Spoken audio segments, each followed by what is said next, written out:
దొంగలు రెచ్చిపోతున్నారు. చైన్ స్నాచింగ్లు, ఇళ్లలో చోరీలు, దారి దోపిడీలకు పాల్పడుతున్నారు. వీరిలో కొందరు జల్సాలకు అలవాటు పడి దొంగతనాలు చేస్తుంటే ఇంకొందరు అవసరాలను తీర్చుకునేందుకు తప్పుడు దారి ఎంచుకుంటున్నారు. దొంగలు చోరీ చేసిన వస్తువులను అతి కష్టం మీద పట్టుకుంటూ ఉంటారు పోలీసులు. వాటిలో కొన్నిటిని మాత్రమే రికవరీ చేయగలరు. ఇటీవల తమిళనాడులో ఓ వ్యక్తి తన భార్యకు ఆరోగ్యం బాగోలేదని ఇంట్లో చోరీకి పాల్పడ్డాడు. కొట్టేసిన సొత్తును కొద్ది రోజుల్లో తిరిగి ఇచ్చేస్తానని లెటర్ రాసి పెట్టాడు.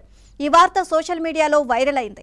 తాజాగా ఇలాంటి ఘటనే మరొకటి చోటు చేసుకుంది. దొంగల్లో తాను మంచి దొంగ అని నిరూపించుకున్నాడు ఓ వ్యక్తి. తనకు తెలిసిన వ్యక్తి అభిమాన రచయిత ఇంట్లో తెలియకుండా దొంగతనానికి వెళ్లాడు. తీరా అక్కడికి వెళ్లిన తర్వాత అసలు విషయం తెలుసుకుని పశ్చాత్తాపడ్డాడు. క్షమాపణలు కోరుతూ ఒక లెటర్ రాసి పెట్టాడు.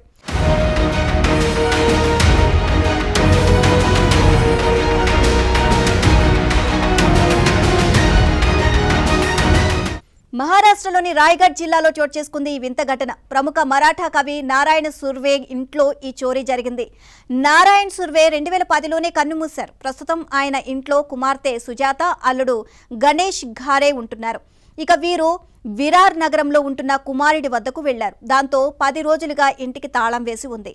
ఇది గమనించిన ఒక దొంగ ఇంట్లో చోరీ చేసేందుకు ప్లాన్ చేసుకున్నాడు. ఇటీవల ఆ ఇంట్లోకి చొరబడ్డాడు. ఎల్ఈడి టీవీతో పాటు పలు విలువైన వస్తువులు ఎత్తుకెళ్లాడు. రోజు గడిచింది, అయినా ఇంటికి తాళం వేసే ఉంది. మరోసారి దొంగతనం చెయ్యాలి అని నిర్ణయించుకున్నాడు. మరుసటి రోజే ఇంటికి వెళ్లాడు ఆ దొంగ.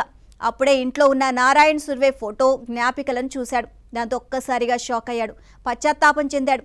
దొంగ తాను అపహరించిన వస్తువులను అన్నీ తెచ్చి ఇంట్లో పెట్టేశాడు.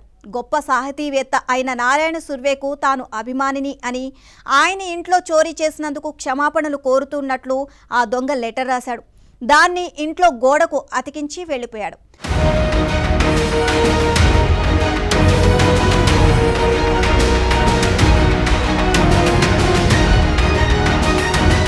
ఇక సుజాత దంపతులు తిరిగి ఇంటికి వచ్చి చూశారు. ఇంట్లో వస్తువులు కాస్త చిందరవందరగా పడి ఉండడం చూసి కంగారు పడ్డారు. కానీ అన్నీ ఇంట్లోనే ఉన్నాయి అని నిర్ధారించుకొని ఊపిరి పీల్చుకున్నారు. తర్వాత కాసేపటికే ఇంట్లో ఉన్న గోడపై లెటర్ను గమనించారు.